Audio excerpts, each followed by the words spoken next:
Hey, you ever get that feeling? Which feeling? You know, the one where you're wondering, Yeah. is right now the moment? Yeah. To do the thing. Exactly. To finally kickstart that idea or, I don't know, make a big move. Learn that new skill that's been rattling around your head. Happens all the time. That should I or shouldn't I? Question. Totally. Well, that's kind of what we're digging into today. We've got a really interesting mix of insights here. Yeah, looking at it from all sorts of angles. Right. From starting a business in, this economy. Which is a big topic in itself. For sure. But also personal development, financial stuff, even some really specific niches. Like Pokemon cards. Yeah, and becoming a pilot is quite the range. Absolutely. We've pulled together perspectives from places like the Bravo Family Foundation, Forbes, Antler, Overture on the business front. Okay. Then for personal growth, we're looking at Vault, Author Academy, lifeuntucked.net, plus some really practical YouTube stuff from Dave Crenshaw and Ryan Serhant, and Reddit. Can't forget Reddit. Of course not. Always good for some real talk. Definitely. And then Intrust Bank for Finance, Met Group on Environmental Awareness, and GemTCG and Trent Deersmith for those specific examples. It's a lot. But the idea is to try and, connect the dots for you listening. See if there are common threads. Exactly. Maybe find some little bits of wisdom that help you see why maybe now is the time to act on whatever it is you're thinking about. Because waiting for that perfect moment, it rarely comes, does it? That's what the Bravo Family Foundation guy said, waiting for perfect. You might just be waiting forever. A recipe for inaction, basically. Right. So let's jump in and maybe start with something that feels a bit weird. The economy. Weird how? Well, with all the headlines, uncertainty, inflation. Yeah. Can a tough economic time actually be a good time to start something new? Like a business? It definitely sounds counterintuitive, doesn't it? But it's fascinating when you look back. At history. Yeah. So many huge, successful companies actually launched during recessions or downturns. Bravo Family Foundation lived the bunch. Like who? Oh, giants like General Electric, Disney back in the day, Revlon, Hyatt, even Microsoft. Wow, okay. Those are massive names. And more recently, too. During the Great Recession, around 2008, 2009, that's when companies like Uber popped up. Airbnb, Groupon, Slack. No way, Uber and Airbnb during that mess. Yep. It really flips the usual thinking, like you said. So what's going on there? Why would a downturn be fertile ground? Seems risky. Well, there are a few things. The foundation points out that often interest rates are lower. So cheaper to borrow money. Potentially, yeah. Makes funding a bit easier, maybe. Also, unfortunately, during downturns, there's often a larger pool of available talent, people looking for work. Right. More people available to hire. But maybe the biggest thing is that the large, established companies, they can sometimes get a bit sluggish. Stuck in their ways. Kind of. They might be slow to adapt to changing conditions or new customer needs that pop up because of the downturn, and that creates gaps. Gaps that smaller, quicker companies can fill. Precisely. The nimble startups, the entrepreneurs, they can spot those opportunities and move fast. Like you said earlier, the speedboat versus the cruise ship. Yeah. I like that analogy. Okay, so there are structural reasons. What about the money people, the investors? Are they scared off or leaning in? Well, according to the Bravo Family Foundation, there was an initial pause, right when the pandemic hit. Lots of uncertainty. Understandable. But after that, they say investors are actually quite active again. They have capital they need to put to work, and they're looking for those promising new ideas. So the money's potentially there if the idea is good. Seems like it. But of course, we got to be realistic. It's not all easy street. Right. Forbes and Antler mentioned the uncertainties too. It's not like there is zero risks. Definitely not. You've still got potential supply chain issues, maybe slower overall growth, things like that to watch out for. Okay. But what's really interesting, and Antler highlighted this, is that even with these uncertainties, they're seeing a global acceleration in innovation and new businesses. So people are pushing ahead anyway. It seems so. Like there's this real drive to build and create regardless of the macro picture, a need to solve problems maybe. And are there specific areas where this is happening more, like hot sectors? Forbes pointed to a few. Technology, no surprise there. Healthcare, especially with things like telehealth taking off. Makes sense. Renewable energy is another big one. And e-commerce, which just continues to grow. Right. Our shopping habits have definitely shifted. Massively. And Overture specifically mentioned robotics. Robotics? Why now? Mainly because of the huge leaps in AI, in artificial intelligence. It's making robots smarter, more capable, opening up new uses. Ah, interesting. So AI isn't just its own thing, it's boosting other fields too. Exactly. And you mentioned how our habits have changed: online shopping, remote work, telehealth. Those shifts create needs. Needs that new businesses can meet. That's the idea. And Bravo Family Foundation also mentioned support systems. It's not just about the market, but also resources available. Like government help. Yeah, they talked about the pandemic relief programs like PPP for payroll or EIDL loans. Those specific ones might be done, but the point is there's often support out there. You just need to look for it online, do your research. Good point. Okay, so economically, it's complex. Challenges, yes, but also some real, genuine opportunities, especially for the agile folks. That seems to be the picture, yeah. So let's shift gears. Hmm. What about us, like personally? Is there a right time inside ourselves to make a change? That's maybe even trickier, isn't it?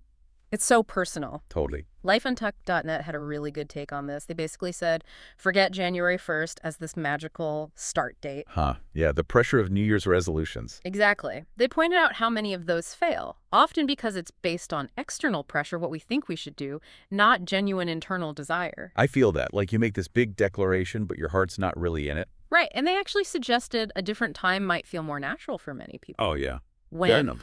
Autumn, like September, October. Yeah. Think about it. Back to school vibes, even if you're long out of school. A sense of change in the air, leaves turning.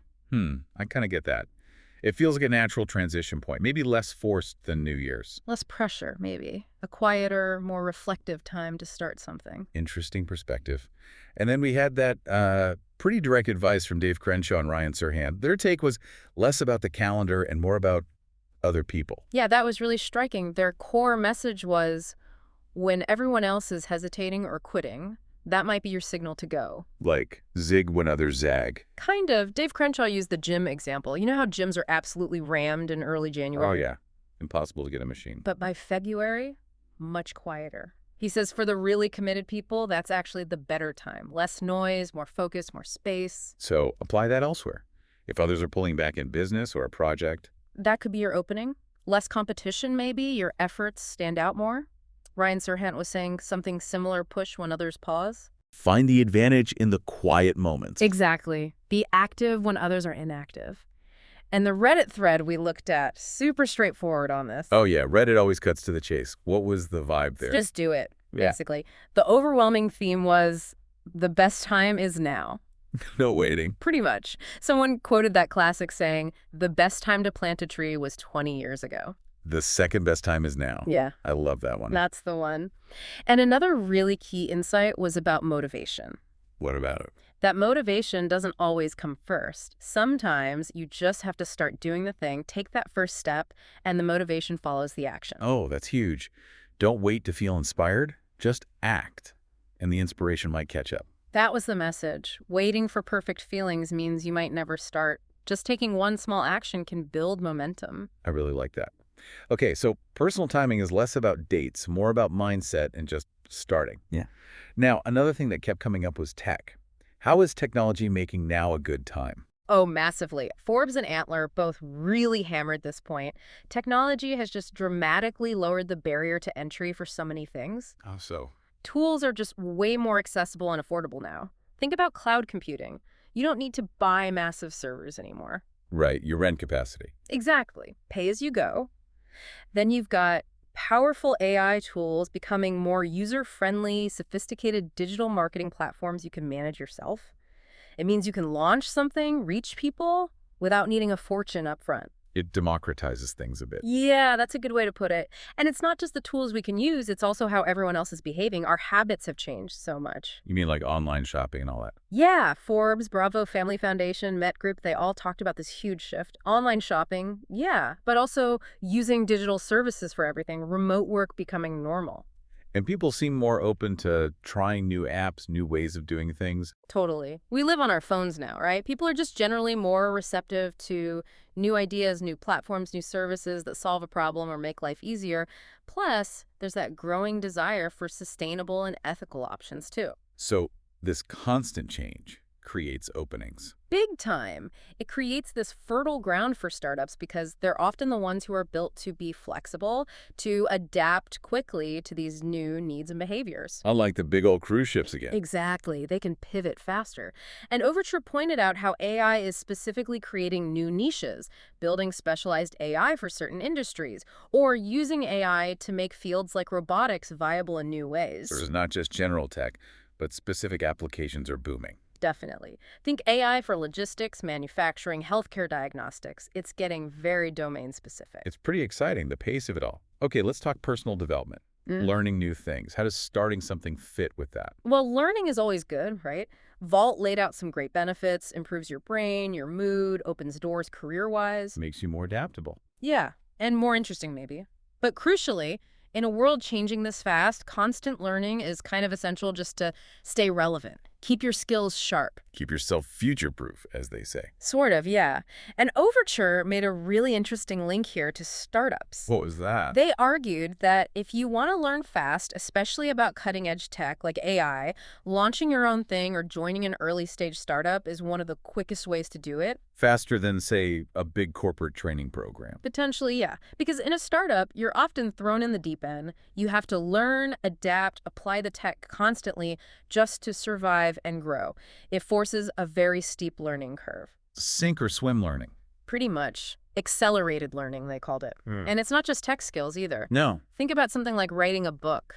Author Academy pointed out all the skills that build. Like, obviously, writing skills. Right. But also discipline, research, building credibility in your field, creating content you can use for marketing. It has all these knock-on benefits. That's a great point. Pursuing one goal can strengthen you in lots of unexpected ways. Okay, so we saw the big picture economy, tech, personal readiness. What about those specific examples you mentioned earlier? Pokemon cards. Yeah, the Pokemon TCG reselling market. Gem TCG on YouTube had a fascinating take. Which was? Don't tell me now's a good time for that. Seems like he peaked. Well, that was the interesting part. Their argument was, even if a market seems high or crowded, getting in now can still be smart if your goal is long-term. How does that work? It's about using the current activity to learn the ropes, figure out the market, build your inventory slowly, gain experience. You're not necessarily trying to make a quick buck on the peak, you're preparing. So learn while the market's hot so you're ready for whatever comes next. Kind of, yeah. Build a foundation. Their big advice was consistency, and crucially, don't over-leverage yourself financially. Don't bet the farm. Smart. Strategic patience. Okay, and the airline pilot example. Very different vibe. Totally different. Trent Deersmith's channel laid out why now looks like a really opportune moment to start pilot training. Why that? A few converging factors. 1, air travel demand is high. 2, there's a wave of current pilots reaching mandatory retirement age soon.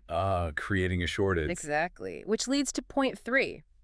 Pilot wages are increasing significantly to attract new people. Supply and demand. Pretty much. So given that training takes quite a while, starting the process now means you'd likely be entering the job market when that demand is really peaking. Timing the trend, in a sense, based on predictable trends. Right. It shows how different fields have their own unique cycles and reasons why now might be a window of opportunity.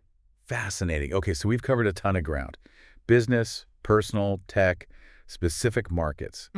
If you had to boil it all down, what's the big takeaway message from all these different sources? Honestly, it's remarkably consistent, even across all that diversity. Yeah. The overwhelming chorus is the best time to start is probably now. Just get on with it. More often than not, yes. That whole idea of waiting for the perfect moment, it's usually just procrastination in disguise. What are we really waiting for then, if not perfection? The Reddit thread nailed it, I think. We're often just avoiding the discomfort.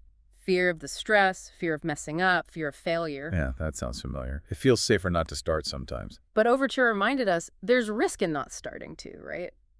In a world changing this fast, standing still means you're effectively falling behind.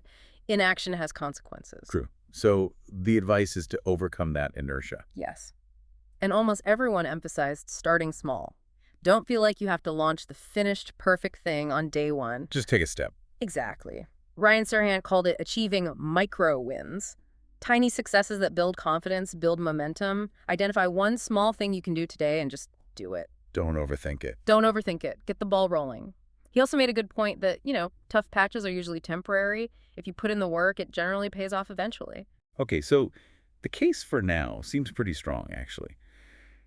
It's not about ignoring challenges, but recognizing that the current mix of change, tech, and opportunity, combined with that timeless advice to just begin, it argues against waiting. I think so. The perfect time is a myth. The present moment is real, and it seems to be full of potential if you're willing to look for it and take that first step. Inaction has its own cost, as you said. Definitely. Right. So maybe here's something for you to think about as we wrap this up. What's one small thing, like really small, one tiny action you could take today towards that goal, that idea, that thing you've been considering? Don't get bogged down planning the whole journey. Exactly. Just pick that first tiny step and just start, see what happens. You might be surprised. Thanks for exploring all this with us today.